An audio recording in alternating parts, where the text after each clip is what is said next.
En la memoria de quienes lo lloraron, la muerte de Luis Brandoni empezó en un lugar mucho más hondo que el golpe. Empezó en una noche sin escenario, en una función suspendida, en una compañera internada, en una frase que después sonaría casi imposible de escuchar sin estremecerse. El 11 de abril de 2026, Brandoni sufrió una caída doméstica. Días más tarde, el 20 de abril, murió a los 86 años en Buenos Aires, después de haber sido atendido en el Sanatorio Güemes por un hematoma subdural. Eso dicen los datos conocidos. Lo demás no pertenece al expediente médico, sino a esa zona dolorosa donde el teatro, la vejez y el azar se encuentran sin pedir permiso. Luis Brandoni era de esos nombres que en la Argentina no necesitaban explicación larga. Bastaba decir Beto para que apareciera una voz, una manera de ocupar la escena, una presencia que había cruzado cine, televisión y teatro durante más de 6 décadas. Había títulos que lo seguían como Sombras queridas, de Esperando la carroza, a La odisea de los giles, de Mi cuñado a Parque les ama, pero esta historia no busca recorrer su carrera. Esta historia se queda en el último tramo, cuando Brandoni compartía escenario con Soledad Silveira en ¿Quién es quién?, y cuando esa obra empezó a quedar marcada por algo más que una cartelera. Allí estaban dos intérpretes grandes, dos cuerpos con memoria, dos voces que sabían que el teatro no perdona del todo, pero tampoco abandona a quienes lo han servido una vida entera. Soledad Silveira no quedó en este relato como una figura secundaria. Quedó como la persona que, al hablar, cambió el peso de la noticia. Antes de su voz, la muerte de Brandoni podía leerse como una sucesión de datos: caída, golpe, internación, desenlace. Después de su silencio roto, el relato se volvió más íntimo. Ella no habló solo de un colega. Habló de un maestro, de un referente, de un compañero que la sostenía cuando la que estaba frágil era ella. Y esa inversión fue el primer corte profundo. El hombre que parecía estar entero sobre el escenario era el que, pocos días después, ya no volvería a subir. Un parte médico puede informar una muerte. Una compañera puede revelar lo que esa muerte rompe por dentro. Por eso cuando Soledad habló, el caso dejó de sonar únicamente a accidente y empezó a sonar a despedida íntima, a último adiós de alguien que conocía no solo al actor famoso, sino al hombre que se apoyaba en el teatro para seguir de pie. Por eso esta no es una historia sobre toda la vida de Brandoni. Es una historia sobre un punto exacto donde todo se estrecha. Un hombre mayor que todavía quería actuar. Una actriz amiga atravesando un problema de columna. Una obra que seguía viva hasta que una noche quedó suspendida. Una casa en lugar de una sala. Una silla, según relató Carlos Rothenberg, desde la que Brandoni se habría resbalado antes de golpearse la cabeza contra un mueble. No hay una confirmación pública que permita hablar de otra cosa que no sea un accidente doméstico. La caída fue doméstica, lo insoportable fue todo lo que la rodeó. Porque en el teatro una noche sin función no es una noche cualquiera. Para un actor que vive de verdad pegado al escenario, el día de función tiene un pulso propio. La tarde se ordena hacia una hora, el cuerpo mide sus fuerzas, la voz se guarda o se prepara, la ciudad deja de ser ciudad y se convierte en trayecto hacia una sala. Pero aquella noche no hubo llamado, no hubo llegada al teatro, no hubo ese pequeño rito que convierte el cansancio en energía. Brandoni no estaba en escena, Soledad tampoco. La obra se había detenido porque ella estaba internada por su problema de columna. Y esa coincidencia, sin ser culpa de nadie, quedó clavada en el relato como una pregunta que no termina de apagarse. ¿Qué pesa más en una muerte así? ¿El accidente en sí o la noche que lo rodea? Una parte del público miró ese detalle con una incomodidad difícil de nombrar. Si hubiese habido función, tal vez Brandoni habría estado en otro lugar, en otro horario, dentro de otra rutina. Pero esa frase debe quedar donde corresponde, en el terreno de la emoción, no de la acusación. Nadie puede convertir una internación de Soledad en responsabilidad. Nadie puede usar la fragilidad de una actriz enferma para explicar una tragedia que ocurrió en una casa. Aún así, el teatro tiene esa crueldad simbólica. Cuando falta una función, todo lo que pasa después parece escucharse con eco. Carlos Rothenberg aportó el dato seco, el marco factual que la emoción no debía deformar. Brandoni habría caído de una silla y se habría golpeado la cabeza contra un mueble. Esa sobriedad vuelve la escena más dura, no menos. No hay un gran decorado, no hay una escena final preparada, no hay una despedida bajo luces, hay un gesto mínimo, un accidente de casa, una violencia pequeña en apariencia y devastador en sus consecuencias. El hombre que había sabido llenar salas durante décadas quedó expuesto a la misma fragilidad que cualquier otro cuerpo. La caída doméstica que terminó en tragedia no tuvo grandeza narrativa, tuvo una crudeza casi muda. La fama no sostiene el equilibrio, el oficio no detiene el golpe, El aplauso no llega a tiempo cuando la tragedia ocurre lejos del escenario. Y quizá por eso la noticia empezó a pesar tanto, porque recordaba que detrás de una presencia pública enorme seguía habiendo un cuerpo vulnerable, un cuerpo de 86 años, un cuerpo que todavía quería responder al llamado de una sala.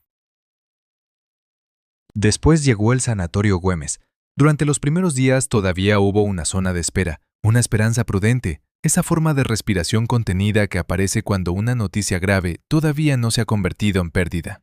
El hematoma subdural no era una imagen literaria, era una lesión real, una amenaza concreta, una acumulación de sangre que hizo que el golpe dejara de ser un susto y pasara a ser una batalla contra el deterioro. Al comienzo, según se informó, todavía se miraba la evolución con algún margen de expectativa, pero los días no siempre curan, a veces solo revelan, lentamente, que el cuerpo ya está entrando en una zona de la que no vuelve. Cada jornada de internación añadía una presión distinta. Primero la cautela, luego la alarma, después esa tristeza anticipada que empieza a circular antes de que alguien se anime a pronunciarla. El teatro argentino todavía no estaba despidiéndolo en voz alta, pero la espera ya había cambiado el tono de todo. Soledad, mientras tanto, cargaba con su propio dolor físico. Según contó, venía afectada por un problema en la zona lumbar, con referencias a una lesión en la cuarta vértebra lumbar. La última función compartida dejó entonces una imagen extraña. Ella era quien no estaba bien, y Brandoni era quien le animaba. No se trata de imaginar escenas privadas ni de inventar gestos que nadie vio. Basta con escuchar lo que ella dejó entrever. Él le daba fuerzas. Él, el que después caería en su casa. Él, el que parecía todavía sostenido por esa energía obstinada que los actores a veces encuentran cuando pisan tablas. Ese recuerdo no consuela, hiere más, porque muestra lo rápido que puede romperse una imagen de solidez. En Quién es quién, Brandoni y Silveira no eran simplemente dos nombres reunidos para vender entradas. Eran dos trayectorias que se reconocían, dos formas de experiencia, dos maneras de entender que en el teatro el compañero no es un adorno. Un compañero escucha antes de responder, espera cuando el otro necesita aire, sostiene cuando el público no debe notar el temblor. Por eso, cuando Soledad habló de él después de su muerte, la noticia dejó de pertenecer solo a los diarios y entró en una zona más secreta, la de quienes saben que una función también se construye con confianza. ¿Qué hace una compañera cuando la última escena del otro ya no ocurre sobre el escenario?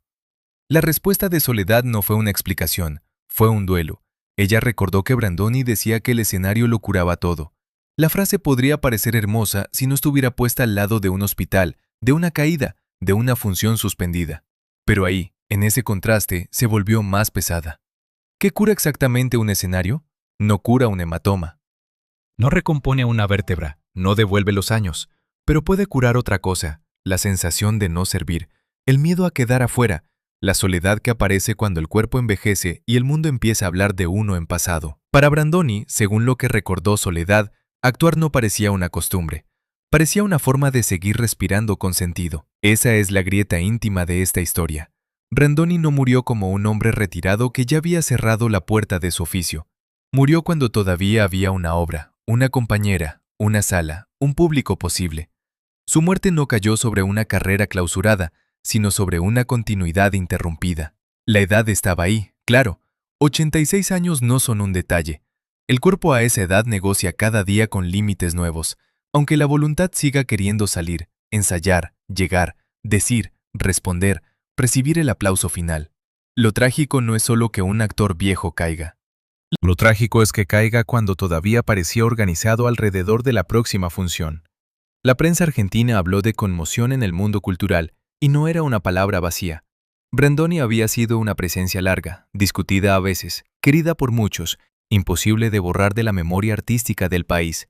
Podía generar diferencias por sus posiciones públicas, como ocurre con figuras que no esconden su pensamiento, pero frente a su muerte algo más amplio se impuso, el reconocimiento de una vida ligada al oficio.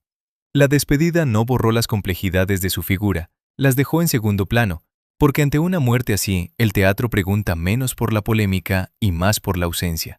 Pregunta quién entra ahora por esa puerta. Pregunta qué queda cuando un actor que parecía pertenecer a la escena deja de estar disponible para ella. La idea de uno de los últimos grandes no funciona aquí como una frase de homenaje fácil. En boca de quienes lo lloraron, pesa porque nombra una especie en retirada. Actores formados en otra relación con el tiempo, con la voz, con la presencia, con el escenario como lugar de combate y refugio. Brandoni pertenecía a una generación para la cual actuar no era solo aparecer, era sostener, era ir, era cumplir con la función incluso cuando el cuerpo empezaba a pasar factura. Su muerte golpeó por eso, porque no se sintió únicamente como la pérdida de un actor famoso, sino como el apagón de una manera de estar frente al público. En ese sentido, el dolor de Soledad tenía algo colectivo. Al llamarlo uno de los últimos grandes, no estaba levantando una estatua, estaba señalando una desaparición. Se iba un intérprete, sí, pero también una forma de disciplina, de orgullo escénico, de amor feroz por el teatro, incluso cuando el cuerpo ya no acompañaba con la misma seguridad. Y en el centro de ese apagón quedó La noche sin función. La obra no se hizo porque Soledad estaba internada. Brandoni no fue al teatro. La casa ocupó el lugar que esa noche habría ocupado la sala. Una parte del público interpretó ese encadenamiento como una coincidencia dolorosa, no como una sospecha. Lo inquietante no fue una conspiración, sino la fragilidad de una vida todavía atada al teatro. Esa es la diferencia que sostiene todo el relato. No se trata de buscar una causa escondida, sino de mirar cómo una causa conocida se vuelve más dolorosa por el contexto que la rodea. ¿Puede una caída ser solo una caída cuando alrededor quedan una obra suspendida, una compañera enferma y un actor que había dicho que el escenario lo curaba todo? La frase más dura llegó después, cuando Soledad recordó otra confesión de Brandoni. Si no hacía esa obra de teatro, se moría. No hace falta convertirla en profecía, no hace falta leerla de manera literal. La fuerza está justamente en otra parte, en entender que, para él, no actuar era perder algo más que un trabajo, era quedarse sin ese hilo que lo mantenía unido a una versión viva de sí mismo.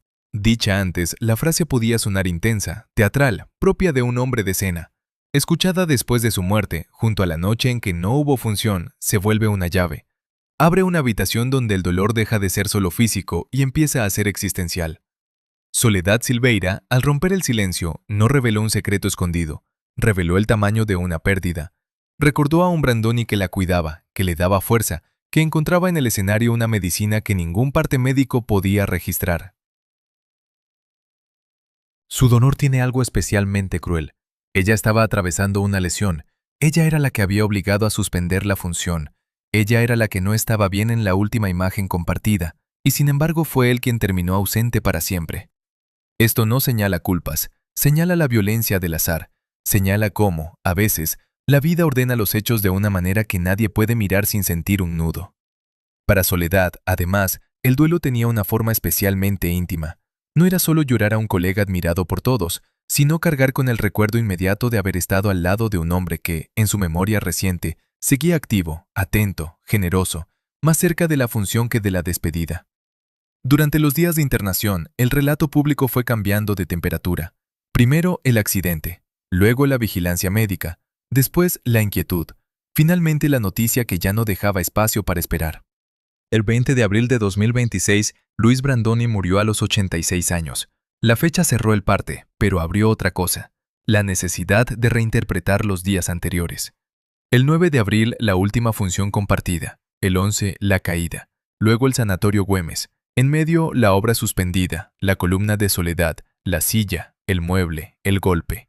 Ningún dato por separado parece suficiente para explicar el peso emocional. Juntos, forman una escena que duele porque nadie la escribió, y aún así, parece cargada de sentido. Esta historia no necesita movimiento externo para avanzar, lo lleva adentro. Se desplaza de una sala a una casa, de una casa a un sanatorio, de un sanatorio a una despedida, de la voz de Soledad al silencio que deja Brandoni. La atención no está en descubrir una causa oculta, sino en acompañar cómo una causa conocida se vuelve emocionalmente inmensa. Un accidente doméstico puede ser clínicamente claro y al mismo tiempo simbólicamente devastador. Esa es la frontera delicada que esta muerte dejó abierta.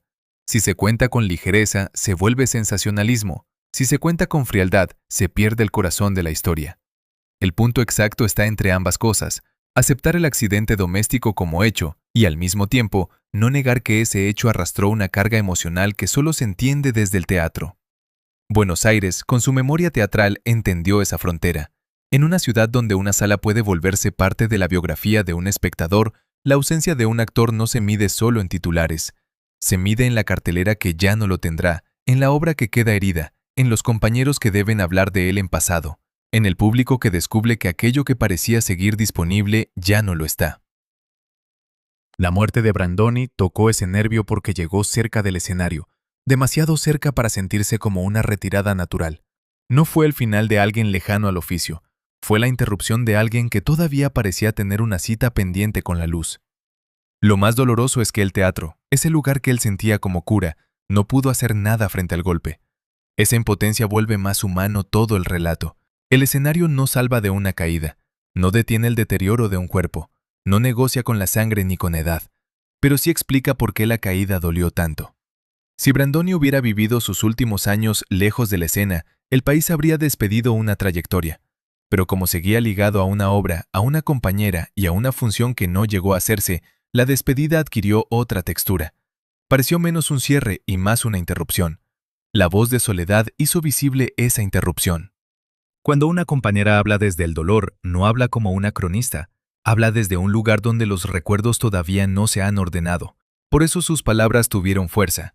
Maestro, referente, compañero, uno de los últimos grandes. No eran etiquetas, eran intentos de sujetar algo que se estaba yendo demasiado rápido.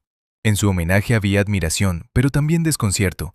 Ella no solo despedía al actor que el público conocía, despedía al hombre que había compartido con ella el peso concreto de una función, esa intimidad que el espectador percibe, pero nunca termina de ver. La escena final entonces no se entiende si se la reduce a una cronología. No alcanza con decir que Brandoni cayó el 11 de abril, que fue internado, que su estado empeoró y que murió el día 20. Eso es cierto, pero no basta para explicar la herida.